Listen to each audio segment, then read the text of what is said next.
BNZ. The People's Bank has fallen on some troubled times. Its third chairman in a week was appointed only last Tuesday.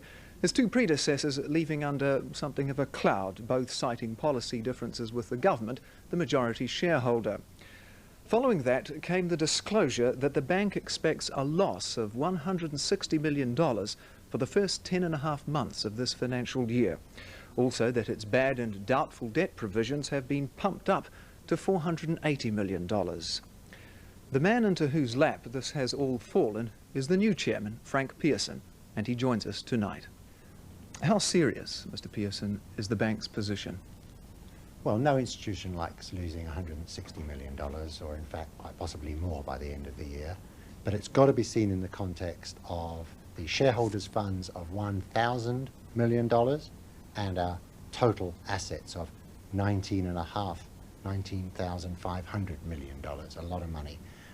The other point is that when a bank hits a bit of a, how shall we say, a bit of turbulence, the basic rule is you throw light on the situation from a position of strength, and if in doubt, overkill. And that's why I sought from the Minister of Finance and obtained a letter of commitment which states quite unequivocally that the government stands behind the Bank of New Zealand and will top up its shareholders' funds if that should be necessary. But the bank, however, has been very exposed to folds in the corporate and indeed the property sector. If these continue, and there's every likelihood they might, how would that affect the bank?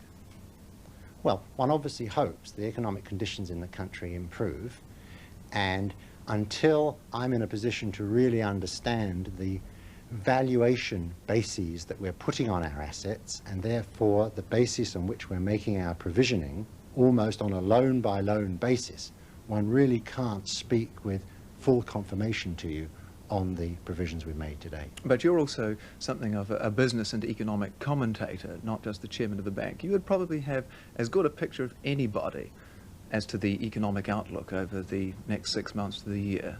It doesn't look very good, does it? How is that going to affect the bank? No, it's not particularly good at the moment. One would have hoped that the interest rate levels would have been lower than they are, and for instance, interest rates at these levels will be putting our customers in more and more stress. And that's why that I'm saying that the final outcome is likely to be on the wrong side of the present figures that we revealed, simply because it's my intuitive reading of the situation that that will be the outcome. Picking up that point about interest rates, you mentioned before there, will interest rates go up and chiefly to cover your projected losses?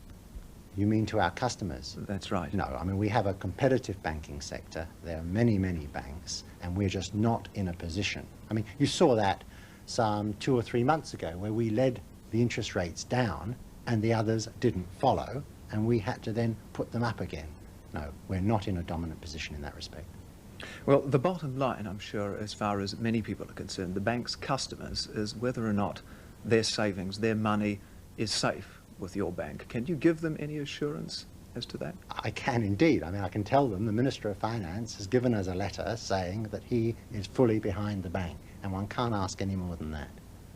Well, you're going to have to do certain things yourself. You're not going to obviously call upon the government to bail you out. The government's offered you money only as a last resort. So what will the changes be that you'll be making in order to ensure the bank gets back together again?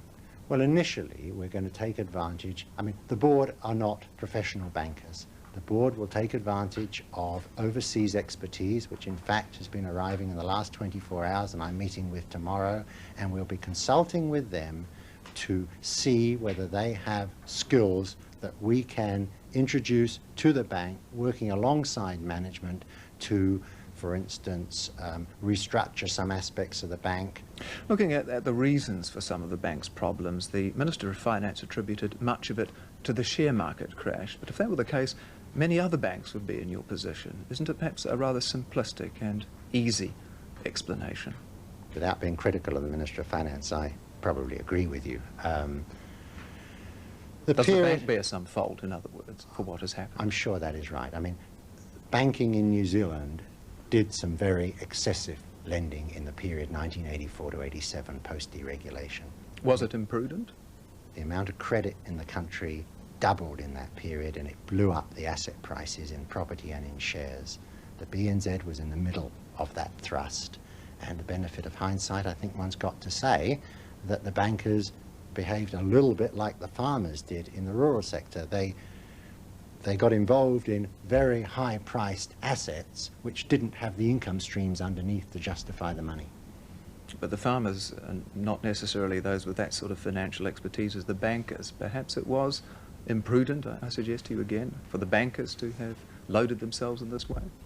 Yes, I mean, I don't doubt that at all. I mean, I actually accept that, and I think...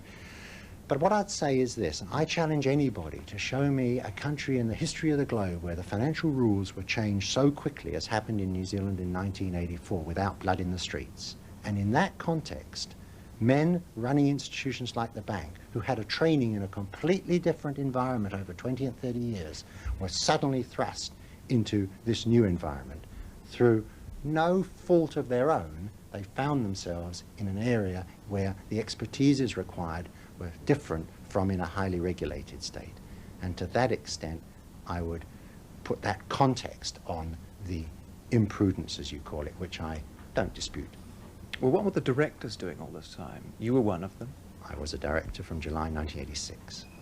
Shouldn't you have been keeping perhaps closer observation over the policies of the bank if its policies were, as you acknowledge, rather imprudent?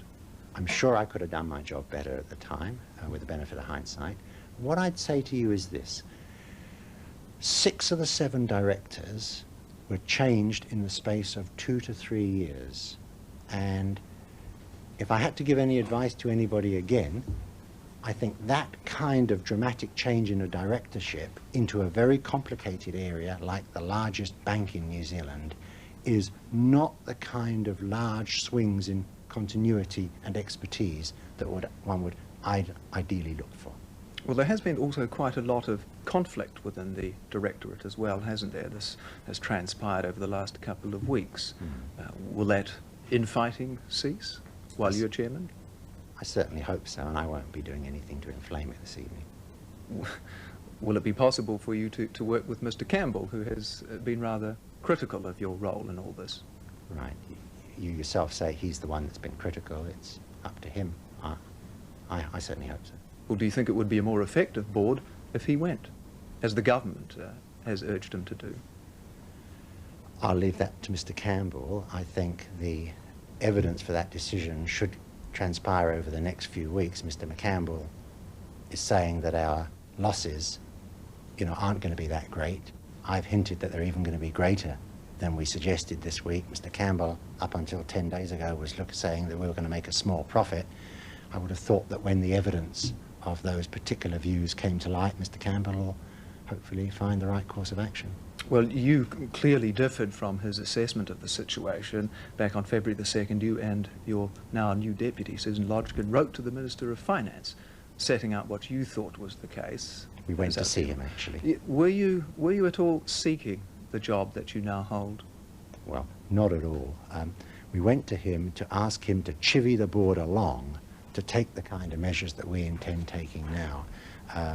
Nothing was further from our mind at that stage than what has transpired. In fact, when I was originally phoned up and asked if I would take the position, in fact, after thinking about it for a couple of days, replied suggesting a couple of other names who I felt might have a bit more total experience to take on the post.